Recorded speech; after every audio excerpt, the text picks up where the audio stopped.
तो friends, welcome to teachers empire. आज की इस वीडियो लेक्चर में मैं डिस्कस करूंगा कुछ मोस्ट एक्सपेक्टेड यूके एलटी यानी उत्तराखंड एलटी के कुछ सिलेबस रिलेटेड एमसीक्यू को, जो कि इंपॉर्टेंट होंगे पेडागोजी सेक्शन के लिए। और ध्यान दीजिएगा, उत्तराखंड में पेडागोजी 30 नंबर के मार्क्स कंटेन करती है, जो आपके सब्जेक्ट में से 30 नंबर को आपको आगे बढ़ाएंगे। यानी अगर आप यहाँ सही आंसर करते हैं तो ये आपको लाखों के आगे भी ले जा सकते हैं और ये आपकी सिलेक्शन की गारंटी को पक्का भी कर सकते हैं। तो अब मैं बढ़ता हूँ आज के क्वेश्चंस की ओर। मैं पहले आपको दिखा दूँ कि कौन कौन से टॉपिक हम आज कवर करने वाले हैं, जो कि आपके उत्तराखंड एलटी के सिलेबस में दिए हुए हैं। पहला जो मैं आज एमसीक्यू लाऊंगा वो मैं लाऊंगा अधिगम शब्द से रिलेटेड। यानी जो आपका अधिगम अधिगम शब्द जहाँ पे भी आपको दिया है, जो एमसीक्यू होंगे वो इससे रिलेटेड होंगे। और जो दूसरा आप में जो मैं क्वेश्चन लाऊंगा वो होंगे आपके आरटी 2009 से संबंधित। ये आरटी 2009 जिससे रिलेटेड हमने पिछली वीडियो में भी क्वेश्चंस को किया था। और जो तीसरे क्वेश्चन होंगे वो होंगे आपके वृद्धि विकास और इनसे संबंधित। यानी विकास और विकास, ये जो शब्द आपको दिख रहे हैं, और मूल्यांकन और मापन भी इसी के अंदर हम ले सकते हैं। क्योंकि यूकेएसएससी का कोई पता नहीं है, वो पूछेगा तो टॉपिक में से ही, लेकिन वो टॉपिक के इतने दूर वाले या इतने गहन अध्ययन से पूछेगा कि आप थोड़ा बहुत तो वहाँ पे कंफ्यूज होंगे ही। आखिर उनको भी तो आपकी छटनी करनी ही है। अब मैं बढ़ता हूँ आज के पहले क्वेश्चन की ओर। पहला क्वेश्चन आपके सामने है, क्रिकेट के खिलाड़ी बैट्समैन का प्रभाव बॉलर पर ना आना, यह अधिगम अंतरण के कौन सा प्रकार है? अधिगम अंतरण जिसे हम लोग कहते हैं ट्रांसफर ऑफ लर्निंग, तो यह अधिगम के अंतरण का कौन सा प्रकार है?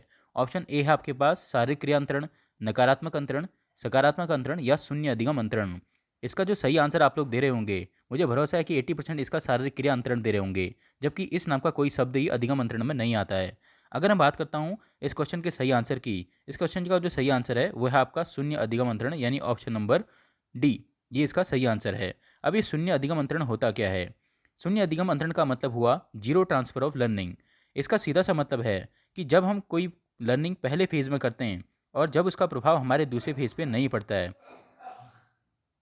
अगर आप यहाँ पे इस क्वेश्चन को देखेंगे तो आपको सीधा सीधा लिखा गया है कि बैट्समैन का प्रभाव बॉलर पर ना आना। अब यहाँ पे क्वेश्चन में ट्विस्ट ट्विस्ट ये है कि जब आपने बैट्समैन को देखा होगा तो वो जब शॉट मारता है वो अपने हाथों की दिशा नीचे से ऊपर की ओर ले जाता है, लेकिन जब कोई बॉलर होता है वो अपने हाथों की दिशा ऊपर से नीचे की ओर ले जाता है। इसका मतलब क्या हुआ? यदि उस खिलाड़ी ने केवल बैटिंग का प्रशिक्षण लिया होगा तो उसने हाथों को ऊपर किस दिशा में मारना है, कैसे मारना है, केवल ये सीखा होगा। लेकिन उसका ये सीखना उसके बॉलिंग पर कोई असर नहीं डालेगा, क्योंकि बॉलिंग करने की दिशा उसके हाथों की दिशा यहाँ के बिल्कुल विपरीत होती है। इसलिए हम कहेंगे कि यहाँ पे शून्य अधिगम अंतरण होगा, क्योंकि यहाँ पे दिशा अलग है। यहाँ पे खिलाड़ी अलग चीज़ सीखेगा और यहाँ पे खिलाड़ी अलग चीज़ सीखेगा। क्योंकि यहाँ पे उसको क्या करना है, नीचे से ऊपर की ओर जो लगाना है, लेकिन यहाँ पे उसने क्या करना है, ऊपर से नीचे की ओर को बॉल को फेंकना है। तो इसीलिए जो यहाँ पे अधिगम का अंतरण होगा वो होगा जीरो ट्रांसफर ऑफ लर्निंग। अगर मैं बात करूँ ऑप्शन नंबर सी, यानी सकारात्मक अंतरण की, जिसे हम लोग इंग्लिश में क्या कहते हैं, पॉजिटिव ट्रांसफर ऑफ लर्निंग कहते हैं। अब ये पॉजिटिव ट्रांसफर ऑफ लर्निंग होती क्या है? सपोज करिए आपने पहली क्लास में 2 से लेके 20 तक के पहाड़े याद करे। तो आपने जो ये 2 से लेके 20 तक के पहाड़े याद करे, ये आपको जीवन भर यानी लगभग हर एग्जाम में आपको मदद करेंगे। इसका मतलब क्या हुआ? जो चीज़ आपने पहली फेज़ में सीखी थी वो आपको क्लास 12th तक भी ये चीज़ें मदद करेंगी, या उससे आगे भी ये चीज़ें मदद करेंगी। यानी पहले पेज में जो आपने चीज़ें सीखी हैं उसका ट्रांसफ़र अगर दूसरे फेज़ में चीज़ों को सीखने में हो रहा है और वो भी सकारात्मक हो रहा है, यानी इसकी मदद आपको यहाँ मिलेगी, तो उसे हम लोग क्या कहते हैं, सकारात्मक अंतरण कहते हैं। अब जो आता है आपका ऑप्शन नंबर बी, यानी negative transfer of learning. Negative transfer of learning का मतलब ये होता है, पहले फेज़ में यदि आपने कोई चीज़ सीखी है, लेकिन इस चीज़ को जब आपने सीखा, अब जब आप दूसरे फेज़ में किसी चीज़ को कर रहे हैं, तो यहाँ पर जो आप चीज़ कर रहे हैं उस पर, यहाँ जो आपने चीज़ सीखी थी इसका नेगेटिव इफ़ेक्ट पड़ता है। अगर मैं आपको एग्जांपल से समझाऊँ, यानी जैसे अगर आप कोई जूते चप्पल जो आप रोज़ पहनते हैं, लेकिन अचानक आप क्या करते हैं, कोई नए जूते चप्पल लेके आते हैं, तो आप उस नए जूते चप्पल के साथ थोड़ा असहज होते हैं, जबकि आपने चप्पल पहना तो पहले से ही सीखा था। यानी आप इसके साथ कंफर्ट थे, लेकिन आपका यहाँ सीखना आपको यहाँ थोड़ी बहुत क्या क्या दे रहा है, दिक्कत दे रहा है। यही क्या होता है आपका नेगेटिव ट्रांसफ़र ऑफ लर्निंग। यानी जब आपने पहली चप्पल जिसे आप रोज़ पहनते हैं और अचानक आपको कोई नई चप्पल पहनने को मिल जाए या आपको कोई जूता पहनने को मिल जाए, तो आपने यहाँ आप जिस चप्पल के साथ सहज थे, यहीं आप नई चप्पल के साथ क्या हो जाते हैं, असहज हो जाते हैं। तो उसी असहज होने को हम लोग क्या कहेंगे, नेगेटिव ट्रांसफ़र ऑफ लर्निंग कहेंगे। बढ़ता हूँ अब मैं नेक्स्ट क्वेश्चन की ओर। अगर आपने शून्य अधिगम अंतरण को अगर आपने किसी और तरीके से समझना है, आप इस तरीके से समझ सकते हैं। जैसे अगर आपने इंग्लिश लैंग्वेज या आपने हिंदी लैंग्वेज बहुत अच्छे से सीखी है, लेकिन आप अचानक जर्मनी देश में चले जाते हैं, तो आपका जर्मनी देश में इस हिंदी लैंग्वेज का कोई काम नहीं होगा। तो यानी आपकी इस हिंदी लैंग्वेज को सीखे का कोई भी प्रभाव वहाँ पे नहीं पड़ेगा। तो इसको भी हम लोग क्या कहेंगे, जीरो ट्रांसफ़र ऑफ लर्निंग कहेंगे।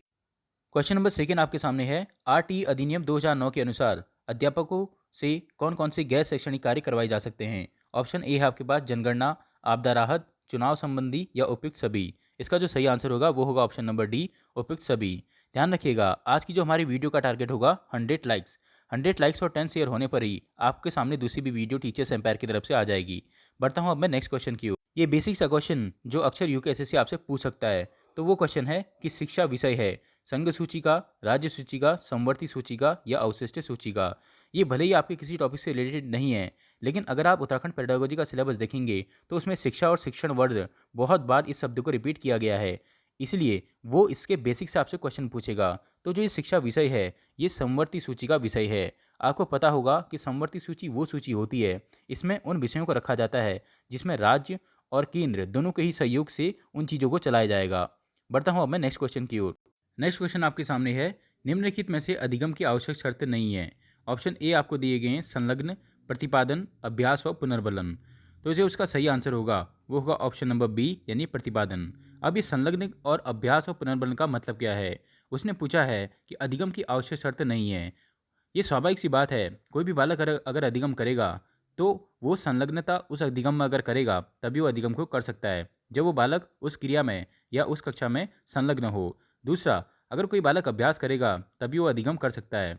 और तीसरी जो चीज़ आती है पुनर्बलन, यानी बालक को बीच बीच में मोटिवेशन या री भी दिया जाना चाहिए, तभी वो अधिगम में अधिक सहायक होता है या अधिगम में वो अधिक रुचि लेता है। लेकिन ये प्रतिपादन का मतलब होता है डायरेक्ट आप अगर किसी चीज़ को बता रहे हैं। स्वाभाविक सी बात है, यदि बालक को कोई चीज़ पता ही नहीं है तो वो उस चीज़ को आपके सामने प्रेजेंट कैसे करेगा। तो जो इसका सही आंसर होगा ऑप्शन नंबर बी। आपकी जानकारी के लिए बता दूं, हमारा एक ऑनलाइन कोर्स 7060424195, इस नंबर पे आप व्हाट्सएप करके आप जानकारी प्राप्त कर सकते हैं, जिसका कि पहला बैच अभी चल रहा है जो कि पहले अप्रैल से चल रहा था। लेकिन जो इसका दूसरा बैच शुरू होगा वो होगा 16 अप्रैल से शुरू होगा, जिसकी फ़ीस 200 रुपीज़ पर मंथ रखी गई है। उसमें आपको जो भी उत्तराखंड पेडागोजी से रिलेटेड क्वेश्चंस होंगे, जो भी वहाँ के सिलेबस से रिलेटेड आपको पूरा सिलेबस कराया जाएगा। और ये 200 रुपीज़ केवल 1 मंथ का आपका चार्ज होगा। अगर आप चाहें तो इसके बारे में इन्फॉर्मेशन आपको मैं डिस्क्रिप्शन बॉक्स में दे दूंगा। बढ़ता हूँ अब मैं अपने नेक्स्ट क्वेश्चन की ओर। नेक्स्ट क्वेश्चन आपके सामने है कि गेट्स के अनुसार अनुभव द्वारा व्यवहार में परिवर्तन अभिप्रेरण है, समायोजन है, सीखना है या चिंतन है। गेट्स के अनुसार कह रहा है। गेट्स एक बहुत ही फेमस मनोवैज्ञानिक हैं। इसी प्रकार के क्वेश्चन आपके यूकेएसएससी के द्वारा पिछली बार के एग्जाम में भी 3 से 4 पूछे गए हैं, जिनमें परिभाषाओं से उसने क्वेश्चंस को बनाया है। तो इसका जो सही आंसर होगा वो होगा ऑप्शन नंबर सी यानी सीखना। गेट्स के अनुसार अनुभव द्वारा व्यवहार में परिवर्तन ही क्या है, सीखना है। सीखने को ही हम लोग दूसरे शब्द में किस नाम से जानते हैं, अधिगम के नाम से जानते हैं।